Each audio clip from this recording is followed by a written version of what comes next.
আসুন আসুন প্রফেসর, আপনার জন্যই জেগে বসেছিলাম। আমি জানতাম আপনি আসবেন। আপনি জানতেন জানতেন আমি আজ রাত্রে আসবো? আজ রাত্রেই আসবেন তা ঠিক জানতাম না, তবে শেষ পর্যন্ত যে আসবেন তা ঠিকই জানতাম। এতদিনে মনস্থির করেছেন তবে, হ্যাঁ? বলবেন কি সব কথা খুলে? বলবো এখনই। বলবেন? বলুন তবে। না, আপনাকে বলবো না, বলবো রোনাটাকে। রনেটাকে? হ্যাঁ, এই টেপটা চালিয়ে দিন। আরো হ্যাঁ, এক বোতল হুইস্কি। অ্যান্ড ফর হেভেন সেক আমাকে কোনোভাবে ডিস্টার্ব করবেন না। বাড়ি ছেড়ে চলে যান, ঘন্টা দুয়েক পরে এসে টেপটা বাজিয়ে শুনবেন। As you please sir. Ronata, Ronata, Ronata. জানো রোনাটা, আমাদের বংশে কিছু পাগল আছে। আমার বাবা হচ্ছে 1 নম্বর পাগল। তার ধারণা তিনি হচ্ছেন অ্যাটলাস। জগদ্দলায় পৃথিবীর ভার বহন করতেই তার জন্ম। আমার মা ও বোন তারাও পাগল হয়েছিল।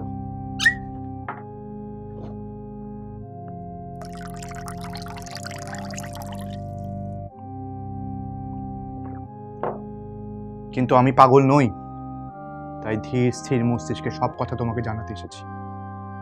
শুধু তুমি নও, ওরাও জানবে, জানুক। আমি আজ গোটা পৃথিবীকে সব কথা জানাতে চাই।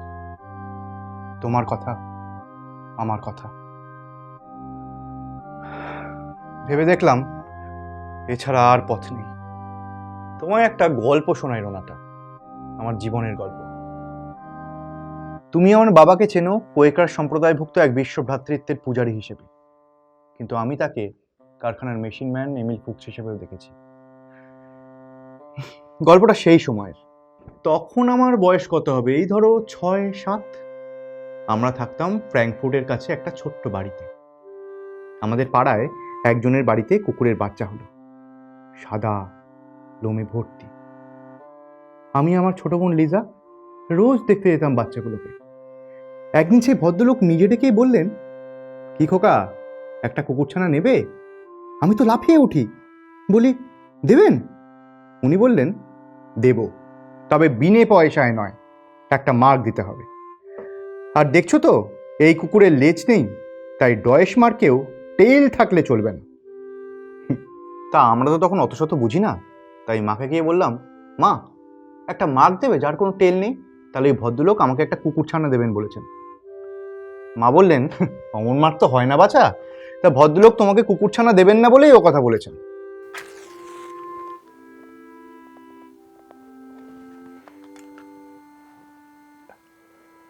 আমি তো কথা শুনি না, ঘ্যান ঘ্যান করতে থাকি। শেষ পর্যন্ত মার মেজাজ ঠিক রাখতে না পেরে দিয়েই বসেন এক খা। মনে আছে, অভিমানে আমি সারাদিন জলস্পর্শ করিনি। সন্ধ্যায় বাবা ফিরলেন কারখানা থেকে। ফিরে মায়ের বিরুদ্ধে আমার বিরুদ্ধে মায়ের সমস্ত অভিযোগ মন দিয়ে শুনলেন। তারপর মাকে ধমক দিয়ে বললেন, বাক্স খুঁজে একটা দুদিকে হেডসেলা মার্ক দিতে পারলে না? তুই চিন্তা করিস না খোকা, কালকেই আমি ওরকম একটা মার্ক অফিস থেকে এনে দেব। আমি সোচ্চায় জিজ্ঞেস করি, তোমাদের অফিসে ওরকম মার্ক আছে? বাবা বললেন, কত, আমি কালকেই এনে দেবো। চল এখন ডিনারটা সেরে ফেলা যাক। পরদিন সন্ধে বাবা একটা মার্ক এনে আমার দিকে ছুড়ে দিলেন। কুড়িয়ে নিয়ে আমি লাফিয়ে উঠি, সত্যি দুদিকে হেডস টেলস নেই। আমি ওই মার্কটা নিয়ে দৌড়ে দৌড়ে গেলাম আর কাঁদতে কাঁদতে ফিরে এলাম। বাবা বললেন, কিরে, কাঁদছিস কেন, কি হয়েছে? আমি বললাম, দিল না, বললো ওটা অচল মার্ক। বাবা উঠে দাঁড়ালেন, আলমারি থেকে তার দোনলা বন্দুকটা বার করে বললেন, চল।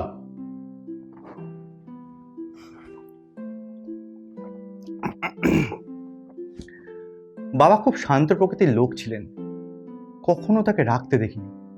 কিন্তু সেদিন বাবার সেই রুদ্রমূর্তির কাছে সেই ভদ্রলোক যেন একেবারে কেঁচো। দৃশ্যটা এখন আমার চোখের সামনে ভাসে, জানো রনাটা। বাবা ওই ভদ্রলোককে বললেন, আপনি মানুষ না জানোয়ার, কেন আমার বাচ্চাকে মিথ্যে প্রলোভন দেখিয়েছেন? ভদ্রলোক আমতা আমতা করে বললেন, কিন্তু এটা তো অচল মার্ক স্যার। বাবা বললেন, আমিও তো তাই বলছি, এমন মার্ক হয় না জেনেও কেন দাবি করেছেন আপনি? প্রথমত অসঙ্গত দাবি, দ্বিতীয়ত তা পূরণ হওয়ার পরেও আপনি আপনার প্রতিশ্রুতি রাখেননি। আপনি কি চান জার্মানির সব শিশুরা বড় হয়ে আপনার মতো জোচ্চোর হোক? আপনি একে কুকুরছানা না দিলে পাবলিক নিউসেন্সের অপরাধে আপনাকে কাঠ গড়ায় দাঁড় করাবো। তুমি ভাবছো তোমাকে এই গল্প আমি কেন শোনাচ্ছি? আসলে সেদিন বুঝিনি জানো, আজ বুঝতে পারি। কি পরিশ্রম করে সেই দক্ষ কারিগরটি দুটি মার্ককে মাঝামাঝি মেশিনে চিরে আবার তাকে জোড়া দিয়েছিল।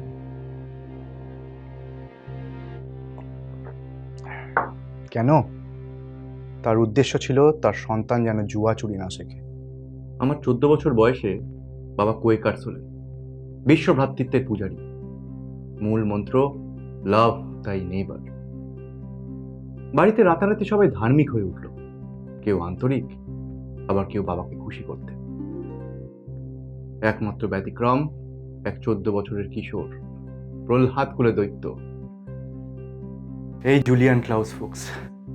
মনে আছে সেবার জন্মদিনে বাবা আমাকে একটা উপহার দিলেন, জিসাসের একটা ছবি ফ্রেমে বাঁধানো।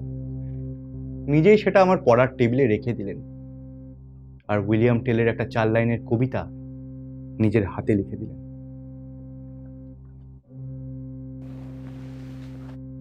চির উন্নত বিদ্রোহী শির লোটাবো না কারো পায়ে, তোমার এই শুধু করিব প্রণাম অন্তরতম প্রভু। জীবনের শেষ শোণিত বিন্দু দিয়ে যাব দেশ ভাইয়ে, রহিবে বিবেক সে শুধু আমার, বিকব না তার কভু।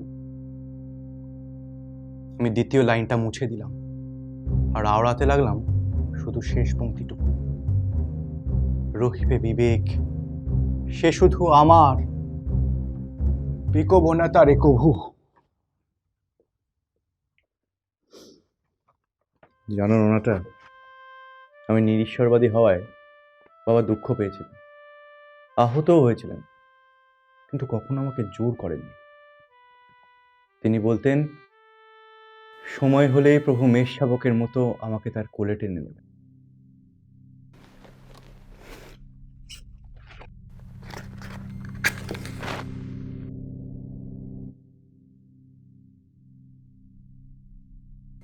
আমি আমার বাইবেল খুঁজে পেলাম মার্কস এঙ্গেলসের ভাষ্যে। মনে প্রাণে কমিউনিস্ট হলাম। লাইপজিগ কলেজে পড়তে পড়তে সক্রিয় রাজনীতিতে যোগ দিলাম, কিন্তু আমরা হেরে গেলাম। ক্ষমতা দখল করলো ন্যাশনাল সোশ্যালিস্ট পার্টি। কে এক অজ্ঞাত করলো ছিল অ্যাডলফ হিটলার, ওদের নেতা।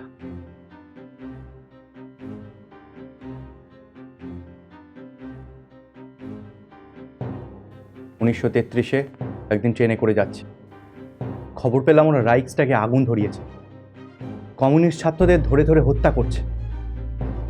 তৎক্ষণাৎ কোটের হাতা থেকে পার্টির ব্যাজটা খুলে ফেললাম, আর কলেজে গেলাম না। শুরু হলো আমার আন্ডারগ্রাউন্ড জীবন। Are you done, Professor? Sorry if I disturbed you.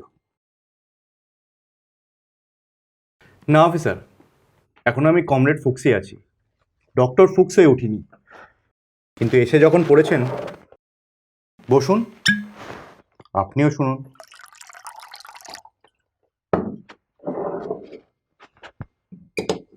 হ্যাঁ, কোথায় ছিলাম আমরা? ও হ্যাঁ, 1933।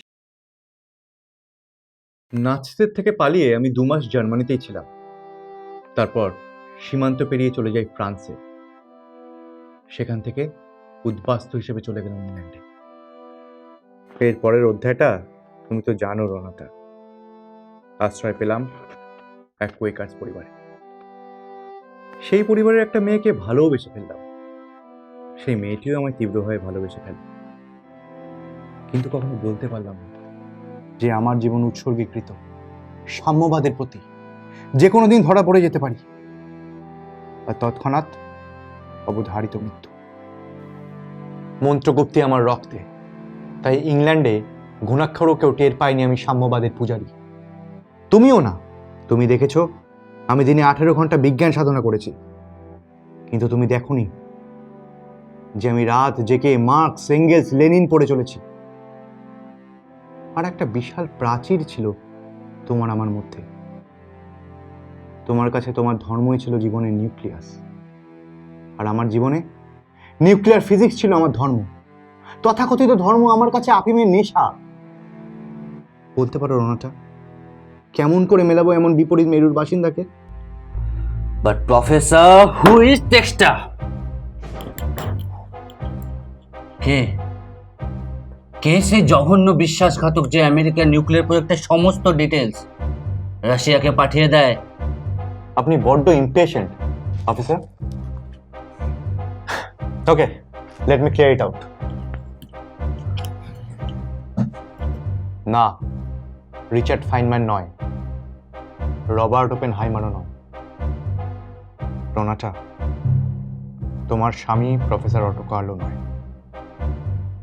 It's me, doctor Julian Klaus Fuchs. Please Ronata, তুমি ঘৃণায় ওভাবে মুখ ফিরিয়ে নিও না। তুমি বিশ্বাসঘাতককে ঘৃণা করো, তাই না রোনাটা? আমার সব কথা শোনো, তারপর বলো আমায় ঘৃণা করো কিনা। আমি স্বেচ্ছায় এই কাজ করেছি, না কোনো অর্থের লোভে নয়, ব্যক্তিগত সুবিধার জন্য নয়। তবে কেন কেন? হ্যাঁ প্রফেসর, কেন? আমেরিকা আপনাকে সম্মান দিয়েছে, মাথা গোজার আশ্রয়টাও দিয়েছে। Y professor, Y? আমেরিকা আজ বিধ্বংসী মারণাস্ত্রের একচেটিয়া মালিক, মনোপলি বিজনেস। কিন্তু কে তার হাতে তুলে দিল এমন সম্পদ? যে বৈজ্ঞানিকের দল হাতে কলমে পরমাণু বোমাকে বাস্তবায়িত করলেন, তাদের মধ্যে কতজন American? Hans Bethe, James Franck, Enrico Fermi, von Neumann, Weisskopf, Chadwick, Fuchs, কই মার্কিন নাম কই? একমাত্র অ্যাটম বোমার জনক রবার্ট ওপেনহাইমার। তার অবদানের কথা সৌজন্যের খাতিরে নাই বা বললাম। তাহলে এই অস্ত্রের উপরে আমেরিকার একচ্ছত্র মালিকানা থাকে কোন যুক্তিতে? যুক্তি একটাই, ওরা টাকা জুগিয়েছে। আর এসব বিদেশি বৈজ্ঞানিকরা কারখানার মজদুর বই তো নয়। আমি এই ক্যাপিটালিস্ট যুক্তি মানতে পারিনি। তারপর কারখানা থেকে যখন লভ্যাংশ ঘোষিত হলো, তখন মিল মালিকরা মজদুরদের মুখে লাথি মেরে পুরোটাই নিজের পকেটস্থ করল। পরমাণু বোমা ফেলা হবে কি হবে না সেই বিষয়ে কথা বলার আমাদের কোনো অধিকারই রইল না। আমি যা করেছি বিশ্ব সাম্যবাদ ও বিশ্ব ভ্রাতৃত্বের স্বার্থে করেছি। আমার দৃঢ় বিশ্বাস, এই জাপান যদি এশিয়াবাসী না হতো, তাহলে এই যে ট্রুম্যান, গ্রোভস, ওপেনহাইমার এইভাবে পৈশাচিক উল্লাসে উন্মত্ত হতো না। কিন্তু দুঃখ কি জানো রোনাটা, যে স্টালিনের রাশিয়ার জন্য এত কাণ্ড করলাম, সে আজ হিটলার হতে বসেছে। আমার সাধের জার্মানি আজ দুটুকরো। স্টালিনের ফ্যাসিস্ট রূপ দেখতে পাচ্ছি ইস্ট জার্মানি, চেকোস্লোভাকিয়া।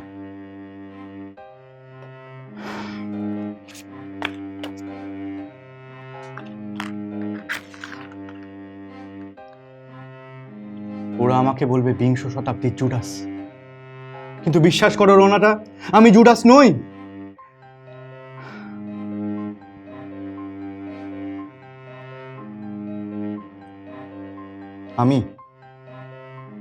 আমি প্রমিথিউস।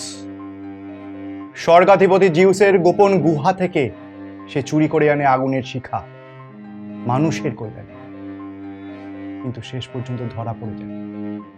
জিউস তাকে পর্বশৃঙ্গের সাথে শৃঙ্খলিত করে, ঈগল দিয়ে তার যকৃৎ ছিঁড়ে খাওয়ায়।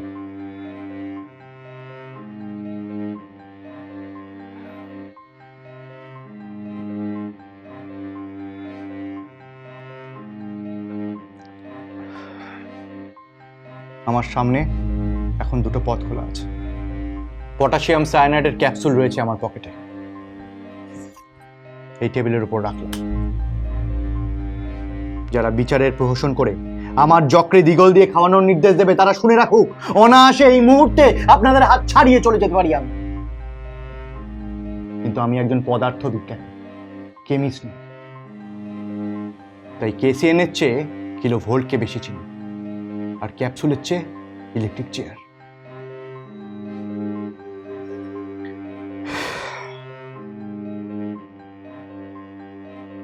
আরেকটা কারণ আছে রোনাটা, তোমায় চুপি চুপি বলি। ডাইলেকট্রিক্যাল মেটেরিয়ালিজমের ব্যাখ্যা খুঁজে পাচ্ছি না। সেটা কি তা এরা কোনোদিনও জানবে না। মৃত্যুর পর তো তোমার কাছেই যাচ্ছি, তখন না হয় তোমায় বুঝিয়ে বলবো।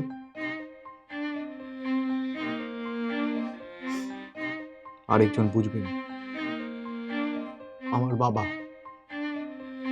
তার জন্যই তো এই ক্যাপসুলটা ওকে ভরতে পারছি না।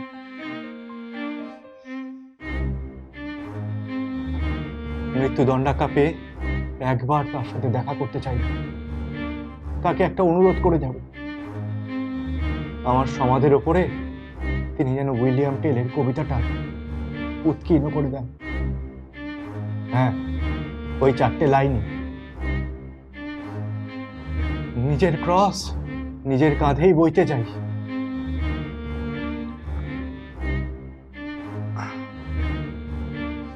তোমার কাছে যাওয়ার সময় হয়ে এলো রোনাটা।